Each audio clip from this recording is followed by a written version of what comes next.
오늘 하나님의 말씀 요한복음 20장 1절로 18절 말씀입니다. 조금 긴데 저와 여러분들 한 절씩 교독하도록 하겠습니다. 제가 1절 읽겠습니다. 안식 후 첫날 일찍이 아직 어두울 때 막달라 마리아가 무덤에 와서 돌이 무덤에서 옮겨진 것을 보고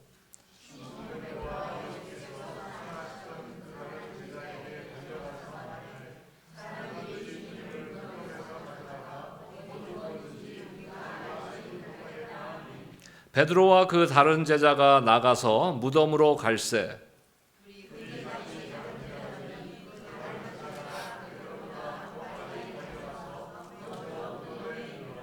구부려 세마포 놓인 것을 보았으나 들어가지는 아니하였더니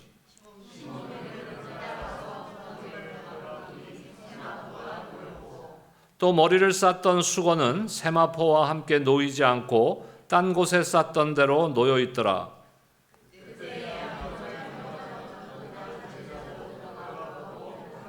그들은 성경에 그가 죽은 자 가운데서 다시 살아나야 하리라 하신 말씀을 아직 알지 못하더라. 마리아는 무덤 밖에 서서 울고 있더니 울면서 구부려 무덤 안을 들여다보니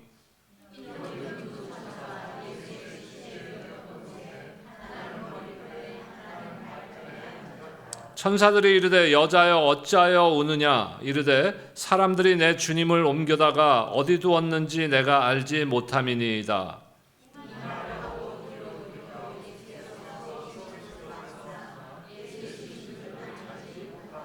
예수께서 이르시되 여자여 어찌하여 울며 누구를 찾느냐 하시니 마리아는 그가 동산지기인 줄 알고 이르되 주여 당신이 옮겼거든 어디 두었는지 내게 이르소서 그리하면 내가 가져가리이다.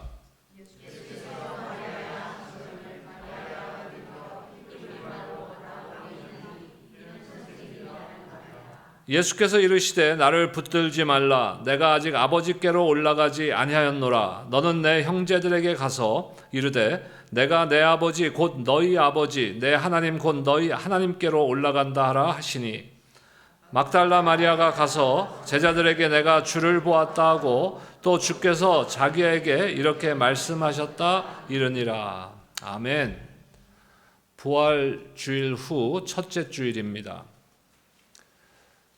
제가 부활 후에 예수님의 행적에 관해서 이렇게 부분적으로 본문들을 설교를 여러 번 했지만 이 예수님이 부활하신 후에 승천하시기 전까지의 그 예수님의 행적에 대해서 이렇게 시리즈로 설교한 적이 없다는 것을 제가 알았어요. 그래서 부활절 후에 제가 기도하면서 앞으로 7주간 예수님의 부활 후에 이 땅에서의 승천 전까지의 행적에 관한 말씀을 여러분들과 나누고자 준비하고 있습니다. 오늘 첫 번째 시간인데요. 막달라 마리아가 이제 예수님의 무덤을 방문한 우리가 너무나도 잘 아는 이야기입니다. 부활절도 설교의 메시지로도 많이 사용되는 본문입니다. 제자들은 예수님의 장례를 제대로 마무리할 수 없었어요. 너무 황급하게. 왜 그러냐면 성금요일날 십자가에 달리셨지 않습니까? 근데 그 다음 날이 무슨 날이에요? 유대인의 안식일이란 말입니다. 그래서 그렇게 준비할 수 있는 그런 여유가, 시간적 여유가 또 없었습니다. 그래서 황급하게 마무리를 했습니다. 그 막달라 마리아는 무덤에 가서 예수님의 시신에 향유라도 좀 정성껏 발라드렸으면 하는 아마 마음이 있었을 것입니다. 그 마음에는 어떤 마음을 품고 갔을까요? 우리 주님은 부활하셨습니다 라고 마음을 가지셨을까요? 아니요, 그 안에 슬픔을 가지고 돌아가신 주님을 슬퍼하며 그곳에 갔었을 것입니다. 그런데 그녀가 마주한 것은 뭐예요? 그 무덤을 닫고 있던 돌이 옮겨져 있고 무덤 안에는 빈 무덤을 발견하게 되었던 것입니다. 그 아침에 마리아는 어떤 마음이었을까요? 슬픔과 절망 가운데 있었을 것이에요. 그가 주님으로 모시고 따랐던, 또 선생님으로 모시고 따랐던 예수님이 돌아가셨어요. 얼마나 절망 가운데 있었을까요? 우리는 오늘 이 말씀을 통해서 귀한 교훈을 얻게 됩니다. 그 교훈이 무엇입니까? 하나님은 절망의 자리에서 새 생명의 역사를, 산소망의 역사를 시작하시는 분이라는 교훈입니다. 오늘 말씀해 주시는 메시지를 세 가지로 제가 정리해서 여러분들과 나누기를 원합니다. 첫 번째는 빈 무덤이란 것이 도대체 무엇을 의미하는 것인가? 빈 무덤은 하나님의 계획이라는 것이에요. 빈 무덤은 하나님의 계획입니다. 오늘 본문의 1절 말씀 보니까 안식 후 첫날 일찍이 아직 어두울 때 막달라 마리아가 무덤에 와서 돌이 무덤에서 옮겨진 것을 보고, 마리아는 이른 새벽에 해도 뜨기 전에 어둠 가운데 있을 때 무덤을 찾아갔습니다. 오늘 말씀의 1절, 제가 읽어드린 1절에 보니까 아직 어두울 때라는 표현을 쓰고 있어요. 그러니까 1차적으로 이 말씀이 우리에게 주는 것은 무엇입니까? 시간을 말씀하고 있는 거죠. 이른 시간이라는 거, 해가 뜨기 전에 이른 시간이라는 거. 근데 제가 이 말씀을 준비하고 묵상하면서 과연 단지 시간을 우리에게 알려주시기 위해서 이 말씀에 이것을 넣으셨을까 하는 생각을 하게 되었어요. 그렇지 않을 수도 있다는 생각이 저한테는 들었습니다. 그렇다면 시간 외에 어떤 의미를 이것을 통해서 우리에게 주시는 것일까? 아마도 마리아의 지금 영적인 상태를 말씀하고 있는 것은 아닐까? 절망 가운데 있는, 예수님이 돌아가신 것에 대한 절망과 슬픔 가운데 있는 그녀의 영적인 상태, 그 상태가 아직 어둡다는 것이, 아직 어두움 가운데 있다는 것이, 믿음 없는 눈으로 무덤이라는 것은 무엇을 의미하는 것입니까? 믿음 없는 눈으로 무덤이라는 것을 우리가 바라볼 때 어떤 관점으로 바라보게 됩니까? 죽음이죠. 무덤이 우리에게 주는 그것은 죽음이에요. 죽음의 증거 아닙니까? 무덤 안에 사람이 묻혔다는 것은 죽음의 증거인 거예요. 그 사람이 죽었다는 거예요. 마리아가 본 것은 뭐예요? 돌문이 옮겨진 빈 무덤이었어요. 그녀가 어떤 마음이 들었을까요, 그때? 예수님이 부활하셨구나, 이렇게 생각했을까요? 무덤이 비어있는 것을 보고 그랬을 수가 없는 거죠. 누가 우리 주님의 시신을 훔쳐갔죠? 하는 마음이 들었을 것이에요. 주님이 십자가에서 죽으신 거, 돌아가신 것만 해도 지금 엄청난 상처와 상실감과 절망감 가운데 있는데 시신조차도 지금 없어졌어요. 엄청난 상실감을 갖고 있었을 것입니다. 우리가 사랑하는 사람을 잃었을 때, 사랑하는 가족을 잃었을 때 엄청난 상실감을 갖게 되지 않습니까? 근데 그 시신조차 지금 안 보이는 거예요. 하루 사이에 밤새 시신조차 없어진 거예요. 엄청난 상실감. 그런데요, 빈 무덤은 뭐라 그랬죠? 하나님의 계획이라는 것이. 하나님은 이 상실감을, 그 상실의 자리를 무엇으로 바꾸십니까? 소망의 자리로, 성취의 자리로 바꾸시는 분이십니다. 하나님은 종종 아무것도 없는 곳에서 일을 시작하시는 거예요. 우리가 상상할 수 없는 이런 상황에서, 이런 공허함 가운데서, 이런 혼돈과 공허함 가운데서 무엇을 할 수 있을까 하는 그런 상황에서 일을 하시는 분이시라는 거예요. 이 땅을 온 우주 만물을 창조하실 때 어땠습니까? 창세기 1장 2절을 보니까 땅이 혼돈하고 공허하며 흑암이 깊음 위에 있고, 창조의 시작은 이런 상황에서 시작된 거예요. 우리가 생각할 때는 아무 일도 있을 수 없는, 아무 소망도 없는 혼돈과 공허와 어둠과 절망 가운데서 하나님은 이 땅을 창조하시고 우리를 지으셨다는 것이에요. 이 빈 무덤은 그런 것이에요. 빈 무덤을 발견한 막달라 마리아는 절망 가운데 있었어요. 상실감 가운데 있었어요.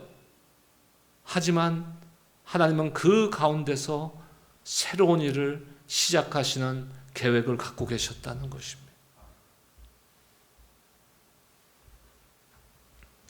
요셉을 잘 알죠? 제가 처음 신앙생활하고 몇 년 안 돼서 초신자 때, 그 당시 섬기던 교회 담임 목사님께서 저희 집을 신방을 오셨습니다. 그래서 예배를 드리는데 그때 선포해 주신 말씀이 요셉에 관한 이야기였어요. 요셉에. 그 이후로 저도 우리 이민자의 삶은 요셉에 비유되는 삶이 아닌가 하는 생각을 종종 하게 됩니다. 우리 조국 대한민국에 있었으면 거기서도 힘든 일이 전혀 없이 살았다는 보장은 없겠죠. 하지만 미국의 이민자로 살면서 저도 40여 년을 살면서 한국에서 겪지 않아도 될 일들, 만약에 한국에 있었다면 겪지 않아도 될 일들을 우리는 겪을 수도 있다는 것이. 요셉은 어떻습니까? 형들이라는 소리도 하고 싶지 않아요, 저는. 그 형놈들한테 팔려갖고 구덩이에 버려졌잖아요. 그 구덩이는 뭐를 의미하는 거예요? 버려진 자리, 버림받은 자리, 죽음의 자리, 절망의 자리. 하지만 우리가 성경의 기록을 보면요, 요셉을 그렇게 이끌어 주신 분도 하나님이신 거예요. 그 순간에는 절망감이 있었을지도 모릅니다. 그 후에 보면은 요셉이 총리가 돼갖고 애굽의 총리가 돼서 그 가족들을 만나서 깜짝 놀라잖아요. 가족들이 이제 죽었구나. 우리가 버렸던 팔아먹었던 동생이 총리가 됐어요. 그때 뭐라 그럽니까, 요셉이? 형님들 두려워하지 마세요. 형들이 그런 것이 아니라 하나님의 계획이 있었던 것입니다. 하나님이 나를 여기에 보낸 것은 하나님의 계획입니다.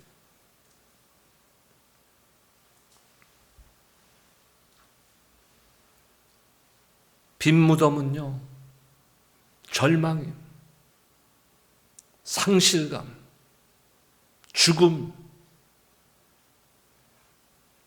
하지만 하나님의 계획은 뭡니까? 그 빈 무덤은 부활을 의미하는 것이라.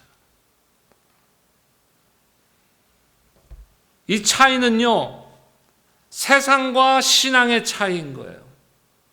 세상적인 관점으로는 그거는 절망이고 죽음이고 어둠인 것이에요.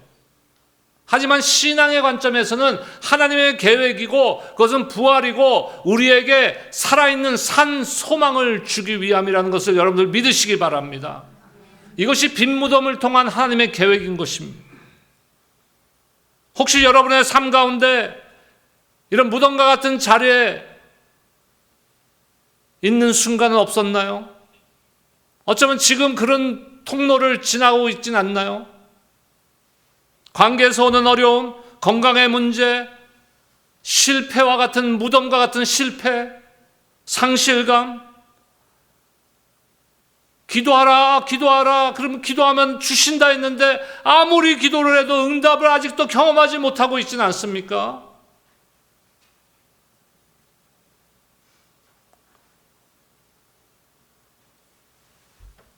여러분, 무덤을 이기신 주님께서 여러분들이 무덤과 같다고 생각하는 그 문제들을 소망의 문으로 바꿔주실 하나님의 계획이 있는 줄로 여러분을 믿으시기 바랍니다. 광야의 길을 내시고 사막의 강을 내시는 주님을 우리는 믿음의 눈으로 바라봐야 되는 것이에요. 두 번째로 주님이 이제 마리아를 보고 어떻게 하셨습니까?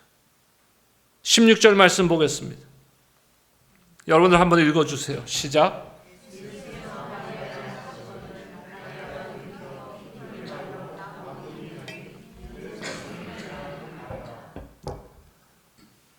마리아는 아직도 슬픔 가운데 있는 거예요.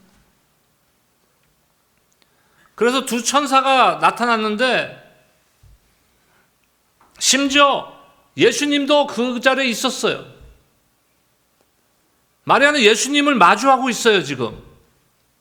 근데 예수님을 누구로 착각합니까? 오해합니까? 동산 지키는 사람으로 착각하는 거예요. 오해하고 있어요. 그래서 뭐라 그럽니까? 당신이 주님을 옮겼거든. 어디 두었는지 내게 가르쳐 주세요. 내가 다시 가져오게요. 그 시신을. 예수님을 향한 절박한 애절한 사랑의 메시지가 여기 담겨 있어요. 하지만 아직 무엇을 못 보고 있습니까? 예수님이 부활하신 걸 못 보고 있어요. 예수님의 부활을 아직 알지도 못하고 믿지도 않은 채 시신만 찾고 있는 거예요. 시신이 없어졌으니까 시신을 찾고 있는 거예요. 그때 예수님께서 마리아에게 뭐라고 부릅니까? 여자여 그랬어요? 아니요. 마리아야. 제가 오래전부터 좋아하는 찬양 중에 타미 워커라는 찬양 사역자가 부르는 He knows my name. 내 이름 아시죠, 주님? 이름을 부른다는 건요, 엄청난 친근감이 있는 거예요. 아침에 여기 9시에 그 미국 노인분들 여기 클래스를 하잖아요. 그러면 10시 보통 오늘 조금 늦게 끝났는데 10시 한 5분, 10분. 그럼 제가 들어오잖아요. 이분들 여기 로스드라이브 오래 계신 분들이라서 제가 15년 전에 개척할 때부터 저를 아는 분들이 반 이상이에요. 전부 내 이름 불러. Hey Mark, how are you? 그렇다고 다음 주부터 저한테 만났을 때 Hey Mark 그래도 돼요. 이름을 붙는다는 건 미국적인 정서지만 저희 어머니 세대를 보면요, 아니면 그 윗세대 한국에서 여자들은 시집을 오는 순간에 이름을 잃어버려. 그렇지 않습니까? 유대 사회는 더했어요. 사람 숫자에 집어넣지도 않았어. 여러분들 지금 좋은 시절에 살고 계신가요? 다 사여주잖아, 세주고. 저희 어머니 세대 보면은 그 윗세대들 보면 저희 할머니 저희 어머니 세대를 보면요, 시집 오는 순간 뭐예요? 누구누구 댁 안동댁 동네 댁이 됐어 그냥. 아니면 남편 누구 와이프가 된 거야. 그 다음에 애를 낳으면 어떻게 돼요? 누구누구 엄마. 잘하시네. 그렇게 불려보셨나 보죠. 누구누구 엄마. 이름을 잃어버려. 이름을 잃어버려. 심지어는 옛날 세대들은요, 자식들이 엄마 이름 몰라. 그런 사람들도 있더라고요.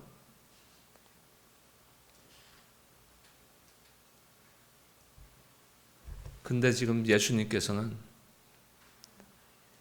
마리아야.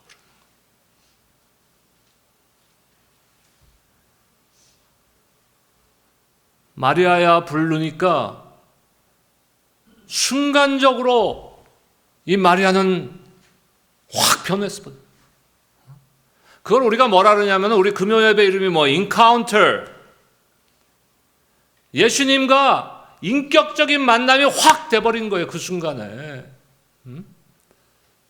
이름 한번 불렀다고 그러면 지금 그 전까지 바로 전까지도 시신 좀 찾아야 되는데 예수님 시신 찾아야 되는데 그랬던 게 갑자기 예수님 부활하셨구나 이렇게 되나요? 상식적으로?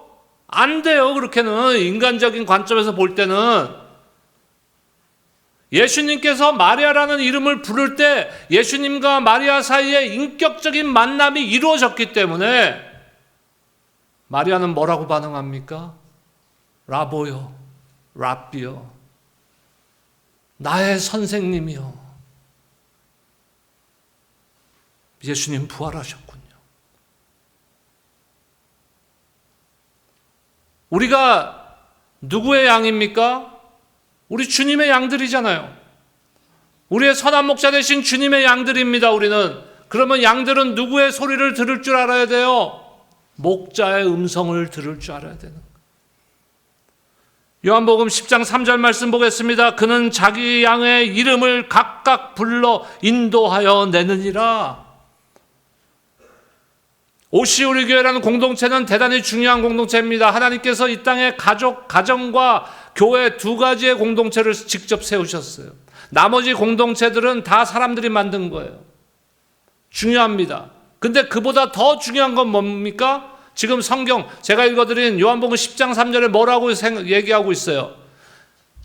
이름들을 불렀다 그랬어요? 아니요. 각각의 이름을. He knows my name. 그분이 나의 이름을 알고 계시다는 거예요. 여러분, 이거는 대단한 거예요. 우주 만물을 창조하시고 우주 만물의 모든 것을 통치하시는 하나님이신 주님께서 내 이름을 알고 내 이름을 불러주신다는 거예요, 여러분. 일국의 대통령이 어느 날 여기 와서, 우리 교회 와서 다음 주에 올지도 몰라요, 여러분. 긴장하고 계세요. 우리 조 집사님한테 주연아, 얼마나 놀라겠어. 아니, 대통령이 내 이름을 알고 불러줘? 여러분 안 놀라겠어요? 응? 안 놀랄 사람 손 들어보세요. 오늘 굶어요. 그런데 천지만물을 창조하신 하나님께서, 우리 주님께서, 하나님이신 예수님께서 내 이름을 알고 불러주신.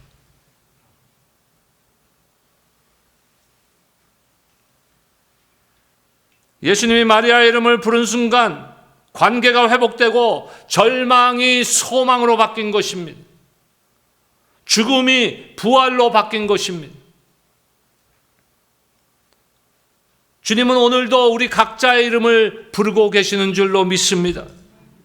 우리 각자의 이름을 아시고 삶의 아픔을 아시고 우리의 고통을 아시고 우리의 문제를 아시고 우리의 이름을 부르시는 거예요. 마리아야, 마리아 대신에 여러분들의 이름이 그 안에 들어가는 거예요. 여러분은 삶 가운데 그 음성을 듣고 계십니까? 여러분들의 이름을 부르는 그 주님의 음성을 듣고 계십니까? 우리 각자의 인생 가운데 우리를 부르시는 주님의 음성을 듣고 과연 우리는 어떻게 응답하고 있습니까? 그 음성에. 마리아처럼 죽음의 관점에서 부활의 관점으로 바뀌었습니까? 그게 바뀌어야 되는 거예요. 그게 바뀌고 우리가 그 주님의 부르심 앞에 거룩한 반응, 거룩한 응답으로 응답해야 되는 것이에요. 그 응답이 무엇입니까? 우리를 변화시켜서 하나님께서는, 우리 주님께서는 우리를 변화시켜서 우리에게 새 사명을 주신다는 것이에요. 그것이 오늘 세 번째 메시지.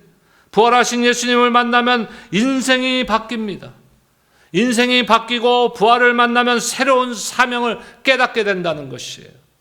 오늘 본문의 17절 말씀 보겠습니다. 이번 주간의 암송 구절입니다. 함께 읽겠습니다. 시작. 예수께서 이르시되 나를 붙들지 말라. 내가 아직 아버지께로 올라가지 아니하였노라. 너는 내 형제들에게 가서 이르되 내가 내 아버지 곧 너희 아버지 내 하나님 곧 너희 하나님께로 올라간다 하라 하시니. 예수님은 나를 붙잡지 말라고 말씀하세요. 이건 단지 물리적으로 육체적으로 만지지 말라는 그런 말이 아닙니다. 예수님을 대할 때 이전처럼 대하지 말라는 거예요. 태도가 바뀌어야 된다는 거예요. 관점이 바뀌어야 된다는 것이에요. 생각의 전환이 있어야 된다는 것이에요. 이제부터는 성령을 통해 임재하시는 주님, 온 세상 가운데 살아계신 주님을 믿음으로 말씀을 통해 만나는 시대가 열린다는 것입니다, 여러분. 그 예수님이 뭐라 그래요? 나는 곧 너희 아버지, 나의 아버지인 너의 아버지, 나의 하나님이신 너희 하나님 앞으로 갈 것이다. 그리고 뭘 약속하셨어요? 오늘 본문에 나오는 내용은 아니지만 너희를 고아와 같이 내버려 두지 않고 보혜사를 보내줄 것이다. 그래서 우리가 예수를 믿는 순간 우리 안에는 예수의 영이신 성령께서 내주하게 계시는 거예요. 그래서 우리는 믿음으로 공동체 안에서 말씀을 통해 주님을 만나는 시대 가운데 살아가고 있는 것입니다. 예수님은 그러면서 마리아에게 뭐라 그래요? 형제들에게 가서 말해라 이것을, 이 사실을. 뭐를 전하라는 거예요 도대체? 복음이에요 이것이. 이것이 복음이에요. 가장 낮고 상처 맡던 여인이 가장 먼저 부활하신 예수님을 증언하는, 복음을 전하는 증인이 되었어요. 마리아를 부활의 첫 증인으로 사용하신 것입니다. 주님과의 만남, 부활과의 만남은 곧 사명의 시작입니다. 부활하신 주님을 만났다면 그 사실을 가슴에만 품고 있을 수는 없습니다. 전하지 않을 수 없습니다. 여러분 주님을 만나셨습니까? 큰일 났네, 큰일 났어. 15년 동안 내가 개척하고 목회했는데 지금 주님을 만나셨습니까? 하는 거에 한두 명만 아멘 하면 이거는 큰일 난 거야. 나 지금 그러면 나는 주님 앞에 가서 할 말이 없어요. 근데 멕시코 가서 지난주에 2시간 강의하는데 똑같아. 내가 그래서 그 형제들한테도 얘기했어. 우리 교회랑 똑같네요. 3번 물어봐야 되네요. 여러분 주님을 만나셨습니까? 부활하신 주님을 만나셨습니까? 이제 그러면 우리는 세상으로 파송받은 자들이에요. 세상 속에서, 집에서, 일터에서 뭐라고 선언해야 됩니까? 내가 주를 보았다. 내가 주님을 만났다. 라고 선언해야 되는 것이에요. 막달라 마리아는 부활의 아침에 무덤을 찾았습니다. 무엇을 확인하기 위해서? 예수님의 죽음을 확인하고 예수님에게 향유라도 좀 이렇게 입히기를 원했던 것이에요. 하지만 하나님의 계획은 뭐였어요? 그 어둠과 같은 새벽에 새 생명, 부활을 계획하셨던 것이. 마리아는 절망 가운데 있었고 아무것도 보이지 않았지만 예수님께서 그녀를 찾아오셔서 마리아야 하고 그녀 이름을 불러주셨습니다. 그 한마디가 그녀의 인생을 바꾼 것이에요. 내가 주를 보았다. 달려갔습니다. 이것은 단지 2000년 전의 이야기로 끝나는 이야기가 아닙니다, 여러분. 오늘 우리의 이야기인 것이. 제가 수 전도사님하고 저하고는 강의를 하러 멕시코를 갔어요. 2시간씩 우리는 시간을 맡아. 우리 김문현 목사님하고 켈리 전사님보다는 저희보다 조금 일찍 가셨어요. 강의를 하는 스케줄이 아니었어요.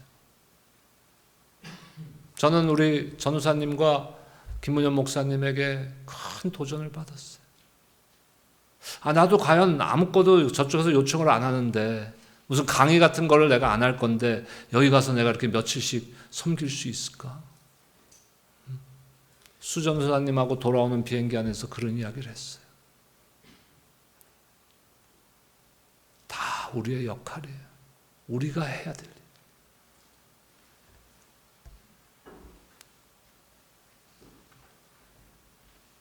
닫힌 문, 응답 없는 기도, 풀리지 않는 문제, 아물지 않는 상처, 우리가 혹시 그 가운데 있더라도 주님은 그 자리에서 새로운 일을 시작하는 분이십니다. 우리가 보지 못하고 느끼지 못해도 주님은 지금도 일하고 계시는 주님임을 여러분들 믿으시기 바랍니다. 길을 만드시는 분이에요. 저희도 가끔 찬양하는 찬양 있잖아요. 웨이메이커라는 찬양. 기적을 행하시는 분이세요. 죽음에서 생명을, 눈물에서 찬양을 일으키시는 분이십니다. 약속을 지키시는 분이십니다. 약속대로 말씀대로 부활하셨고 오늘도 약속대로 이 자리에 영으로 성령으로 우리와 함께 하시는 주님을 여러분을 믿으시기 바랍니다. 어둠에서 빛을 비추시는 분이십니다. 마리아가 울고 있을 때, 절망 가운데, 상실감 가운데 울고 있을 때도 주님은 살아계셨어요. 그럼 우리는 오늘 무엇을 결단해야 되겠습니까? 내 인생의 무덤 앞에서 무엇을 선택할 것인가? 좌절하고 주저앉을 것인가? 절망감 가운데 그저 어둠의 칠흑과 같은 삶을 계속 살아갈 것인가? 보이지 않아도 믿음을 선택할 것인가? 느껴지지 않아도 광야의 길을 내시고 사막의 강을 내시는 우리 주님을 신뢰할 것인가? 내가 만난 주님은 내가 주를 보았다고 외치며 세상으로 달려갈 것인가? 우리는 무엇으로 결단하고 응답하겠습니까? 우리는 주님을 만났고 주님을 보았습니다. 주님은 살아계십니다. 여러분의 결단과 응답 위에 사망을 이기시고 부활하신 주님이 역사하실 줄로 믿습니다. 여러분 힘들고 어려워도 주저앉지 마세요. 믿음으로 일어서시기를 주의 이름으로 축원합니다. 우리의 빈 무덤이 오늘 하나님의 기적의 현장으로 바뀔 줄로 믿습니다. 이번 한 주간도 혹이라도 우리의 삶이 무덤과 같은 어둠의 상황이 오더라도 그 가운데 우리의 이름을 불러주시고 나의 이름을 알고 불러주시고 우리 가운데 일하시는 하나님을 바라보고 경험하시고 승리하시기를 주의 이름으로 축원합니다.